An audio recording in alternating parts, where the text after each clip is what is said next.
what I want to talk about today is who I am and what I do. I am Joel Sharpton. I am the Chief Editing Officer for Pro Podcasting Services, and I'm a dad. I am a husband. I'm twice married, as a matter of fact. I was married young. Hello, family. The family is over there. I'm taking a little walk. This is the first time that I've been out of the house in about 3 days, I think. And first time that I've gotten any real exercise. So I said I'm a dad and I'm a husband. I am. I was married young. I got married at, I was 22, I think. It was 2004. Let me do the math real quick. Yeah, I think it was right before my 23rd birthday. I think I was 22 years old. And I got married to a girl that I'd known a week less than 9 months the day that I married her. We were married for about 7 years.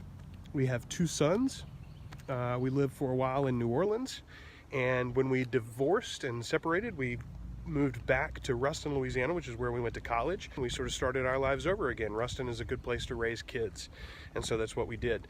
I met my current wife, Kelly, in 2011 on Cinco de Mayo, and I didn't ever expect to get married again, but I was wrong. Kelly was amazing. She was way too good for me, and I couldn't help myself but to bring her into my life full time and my kids' lives. So we got married in 2013, and I have been in the radio business since 2004. The radio business has been very good to me. Gary McKinney and Red Peach Media have been my primary employer for that entire period of time that I've been in radio. They helped me, in fact, Gary did, sort of go out on my own. He knew that I wanted to do some things that just weren't possible in local radio. He knew I was way into the podcasting thing. And, you know, he started to help me sort of form the ideas of how I could begin to make a career for myself outside of his purview. And then once some of those doors opened themselves and the opportunities started to actually happen, Gary helped me go out on my own as an independent worker. I became a contractor for him so I could just make him, instead of being my employer, he was now my largest client, you know. And now I have fully replaced my radio income with podcasting and voice work. Primarily, I am a podcast editor, a producer, a consultant, a coach.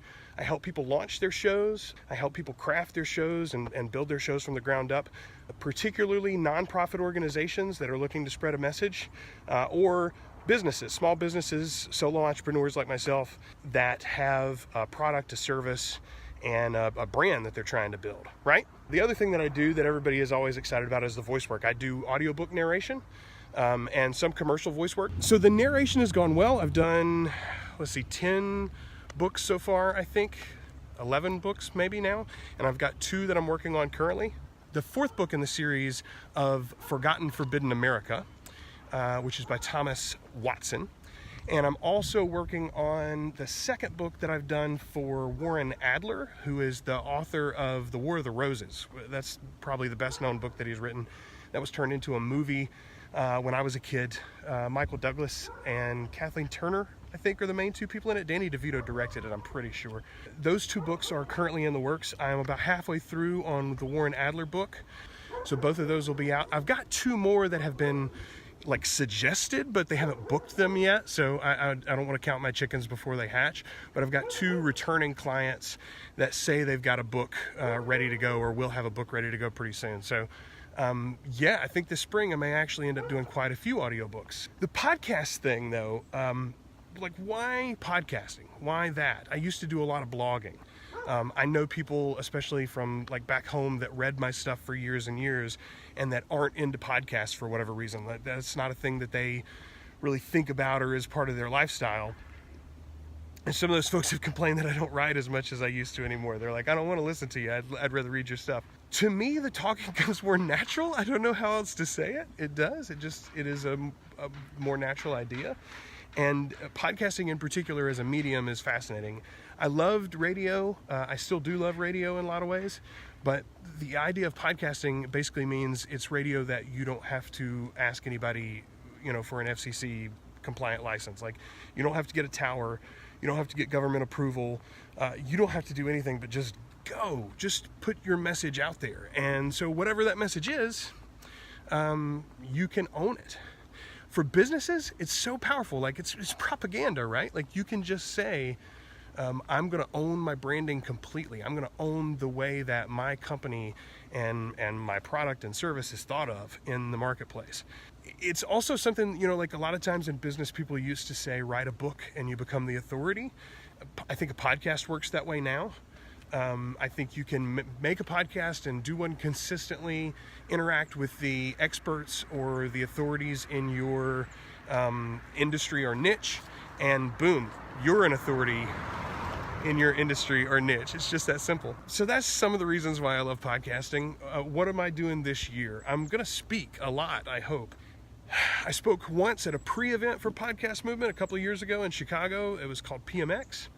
Then I spoke last year at Podcast Movement in Anaheim. I've spoken now 2 years in a row at PodFest. Once about audiobooks. This year I spoke about iPad production. In 2018, I'm hoping to speak a lot more. I've submitted to speak at Inacole, which is an education conference happening in Nashville. And I'm not just going to speak there. The idea would be that I'd be hosting and leading a workshop, a hands-on workshop where I'd teach a whole group of teachers how they could use podcasting with an iPhone or an iPad or both in their classroom with their students and teach their students how to podcast. The combination of real world skills that students can gain from podcasting, I think is really powerful. And I've been thinking about this for a while. My mother's an educator. She's a retired teacher. My wife, Kelly, is, she's not retired, I guess, but she left the school system last year. She's a stay-at-home mom now, but she was an educator herself. And even my grandmother worked in the education system. She was my mother's mother was the cafeteria supervisor for years and years. She retired from the school board system in Morehouse Parish. So I love teachers, I love educators, and I want to help them out. And I think that podcasting can do that. I've submitted to speak at FinCon in September, I think, in Orlando. I've also submitted to speak at Podcast Movement, and a couple of different people have put me in to go on their panel at Podcast Movement for different topics this summer in Philly. So I'm hopeful that we'll be doing that as well. The plan right now is for Kelly and I to come up together to Philly. Just the two of us, no kids this time. Anyway, I travel and I speak now a lot about podcasting, and I speak about the different aspects of the technology stuff that I have gotten to be an expert on. I produce people's podcasts, which is basically internet radio on demand. That's one way that you can think about it. And I make videos now too. I make videos about me and my family and my business, and trying to teach people how to take control of their own message and how to use some of these tools that they have available to them to grow their business or their brand or improve their sales. So that's me, that's what I do. So that's me, and that's today's topic. I went way longer than I expected to go, and I didn't do that much walking. So I'm glad you came along with me. Please come back tomorrow, and you be here, I'll be here, and we'll chat again together. What are we going to talk about? Well, it's going to be a surprise, but we'll talk about it tomorrow.